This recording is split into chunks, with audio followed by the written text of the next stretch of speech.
দিশমিস স্বপ্ন হলো সত্যি দিশমিস স্বপ্ন হলো সত্যি। সমিতি, নতুন প্রোডাক্ট আনার ক্ষেত্রে তোমাকে তো আমি কি নাম দেবো আমি এখনো ভেবে উঠিনি, ভেবে আসবো পরের দিন। কারণ আমি এই জন্যই বলতে চাই যে তুমি প্রত্যেকটা সিজনে প্রত্যেকটা নতুন কারেন্ট যে প্রবলেম আমরা ফেস করছি সেটাকে অ্যাড্রেস করে কিন্তু নতুন নতুন প্রোডাক্টস তুমি নিয়ে আসার মাস্টার, আমি বলবো মাইস্ট্রো লেভেলে। না গো, আমি নতুন প্রোডাক্ট তুমি বলবে না। কিছু প্রোডাক্ট আছে যে প্রোডাক্টগুলো সময়ের সাথে সাথে অবসোলেট হয়ে যাচ্ছে, আমি বুঝতে পারছি যেটা সময়ের সাথে সাথে আপ টু দি মার্ক নয়। যেমন ধরো আজকে এসিফাইং জেল এসিফাইং সেরাম নিয়ে এসেছি, আমাদের কিন্তু অ্যান্টি রিঙ্কেল সেরামটাকে আমরা মার্কেট থেকে তুলে নিয়েছি। তো এটা হচ্ছে তার কারণ হচ্ছে যে মানুষের ইচ্ছের সঙ্গে মানুষের চাহিদার সঙ্গে আমরা যাতে কোপ আপ করে থাকতে পারি। এবার ধরো কন্ডিশনার 50% লোকে পছন্দ করেছে, 50% নয়। ওই 50% লোক যারা পছন্দ করেনি তার মধ্যে আমি একজন। আমি যদি কন্ডিশনার আমার নিজের দাসমিস ক্যান প্রোডাক্টের ইউজ না করতে পারি, আমি কি করে মানুষকে দিতে পারি?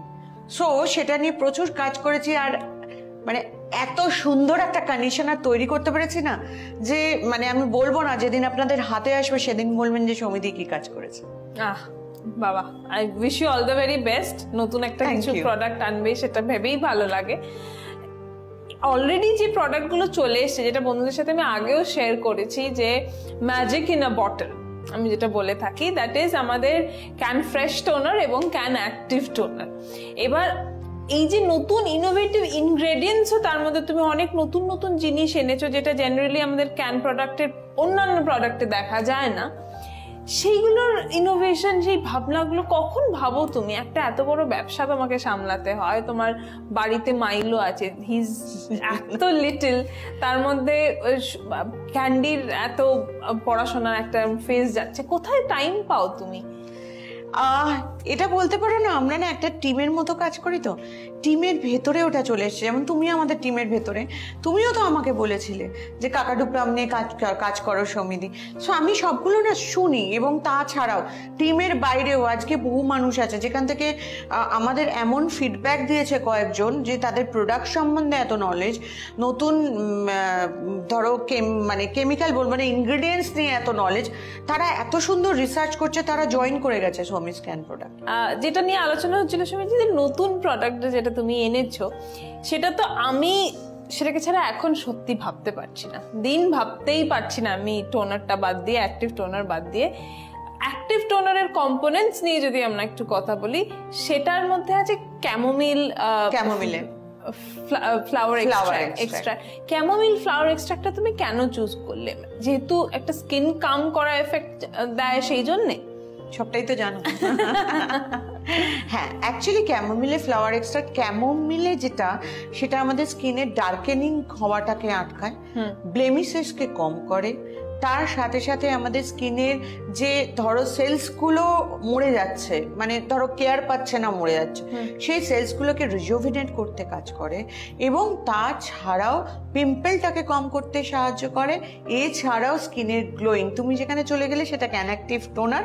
ক্যান অ্যাক্টিভ টোনার যদি আমরা এমনি জাস্ট ফেসে স্প্রে করে একটু দেখে নিই, আমরা সঙ্গে সঙ্গে শপে দাঁড়িয়ে বুঝে যাব যে কি কথা বলছে। একদম, এত একটা স্যাটিসফাইং একটা কি এফেক্ট ছেড়ে যায় না বন্ধুরা, আমি ঠিক বলে এরকম করে হয়তো বলতে পারবো না, বাট একবার যদি তোমরা বটলটা কিনে একবার ইউজ করো না, সেই যে প্রেমে পড়বে, সে যে মোহ, সে আমি যে কি প্রেমে পড়েছি সেটা আমি বলে সত্যি বোঝাতে পারবো না তোমাদের। আর এবার আসি ফ্রেশের, যে তোমাদের ফ্রেশেরও অনেক অনেক লাভার্স আছে। ফ্রেশের মধ্যে তুমি দিয়েছো কাকাডু পাম। কাকাডু পামের মধ্যে একটা ভিটামিন সি, একটা ব্রাইটনেসের একটা এফেক্ট দেয় সেটা কাকাডু পামটা। তো কাকাডু পাম এটা ভারতবর্ষের ফলও নয়, এটা ভারতবর্ষের থেকে মানে অনেকটাই দূরে, আফ্রিকান ওই জোনটাতে পাওয়া যায়। তো এইটা নিয়ে কাজ করার ভাবনা কেন? এটা নিয়ে কাজ করার ভাবনাটা তুমি দিয়েছিলে প্রথমে, তো সেখান থেকে আমার মনে হয়েছিল দেখি একবার প্রোডাক্টটা। আমি যখন প্রোডাক্টটা নিয়ে এসে এক্সট্রাক্ট বানিয়ে দেখলাম, আমি প্রথমেই বুঝলাম যে না শুধু আমাদের দেশে নয়, সাউথ আফ্রিকার দেশেও অনেক কিছু আছে। আর্গান ওয়েলও তো সাউথ আফ্রিকা থেকে আসছে। সো ওইটাও একটা দেশ যেটা হয়তো গরিব দেশ আমাদেরই মতো, কিন্তু মানে রত্ন ছড়িয়ে আছে সব জায়গায়। সত্যি রিসোর্সেস ইন্ডিয়াতেও এত ভালো আমাদের রিসোর্সেস, সব জায়গা থেকে এত আমাদের সোর্সেস আছে। এবং তুমি ফ্রেশের মধ্যে আরেকটা কম্পোনেন্ট দিয়েছো, সেটা হচ্ছে আমাদের ক্যামেলিয়া ফ্লাওয়ার। ক্যামেলিয়া ফ্লাওয়ার কিন্তু খুব খুব ইজিলি অ্যাভেলেবল ইন্ডিয়াতে, কিন্তু আমরা ওই আর কি চোখের সামনে ছিল, সেটার মাহাত্ম্যটা বুঝে উঠতে পারিনি, তাই না? তুমি ক্যামেলিয়া ফ্লাওয়ার যদি নাও না, নিয়ে একটু পেস্ট করে মুখে অ্যাপ্লাই করে দেখো, কি রেজাল্ট যে পাওয়া যায়, মানে অসাধারণ। মানে ক্যান ফ্রেশের যে টোনারে যে রেজাল্টটা আছে সেটা কিন্তু ম্যাক্সিমাম কাকাডুকলাম অ্যান্ড ক্যামেলিয়া ফ্লাওয়ারের জন্য। সো আমার মনে হয় যে ধরো আমাদের অ্যাকোয়া ফ্রেশ এখন চলে এসেছে, অ্যাকোয়া ফ্রেশটা আপনাদের মনের মনিকোটায় জায়গা করেছে, অ্যান্ড আই এম হ্যাপি। যে কারণে আমি ভিটামিন সি ফেস ওয়াশ খুব তাড়াতাড়ি নিয়ে আসছি। তো একটা দিন ছিল আমি মনে করি যে আমি ফেস ওয়াশ আনতে চাইতাম না, কারণ আপনারা বারবার করে বলেছেন বলে আমি গ্রিন টি ফেস ওয়াশ নিয়ে এসেছিলাম। এখন দিনটা হয়ে গেছে ক্যান গ্রুপ অনেকটাই ডিপেন্ডেন্ট ফেস ওয়াশের উপর। আচ্ছা, এইটার পরে আমি অ্যাকোয়া ফ্রেশ ফেস ওয়াশের পরে যদি আমি টোনারটা ইউজ করি, সেটা একটা কেমন এফেক্ট দেবে দেখবে? চলো দেখে নেওয়া যাক। চলো বন্ধুরা দেখে নিই দুটো নতুন প্রোডাক্টের সাথে একটা পুরনো প্রোডাক্টের অ্যাপ্লিকেশন।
এবং সমিতি ফেয়ার 15 এর পর ক্যান মেক পাউডার, তার আগে অ্যাকোয়া ফ্রেশ ফেস ওয়াশ আর আমাদের can active toner. Can fresh toner দেখেছি এখানে, বাট তোমার মাথায় ক্যান অ্যাক্টিভ টোনার ঘুরছে, I know. But can fair 15 এবং ক্যান মেক পাউডারের পরেও কিন্তু একবার ফ্রেশ টোনার বা অ্যাক্টিভ টোনার স্প্রে করে নেওয়া যায়, তাহলে পুরো ব্যাপারটা সিঙ্ক ইন করে সুন্দর করে। একদম সমিতি, thank you so much for bringing this product. স্বপ্ন হলো সত্যি, দিশো মিস স্বপ্ন হলো সত্যি।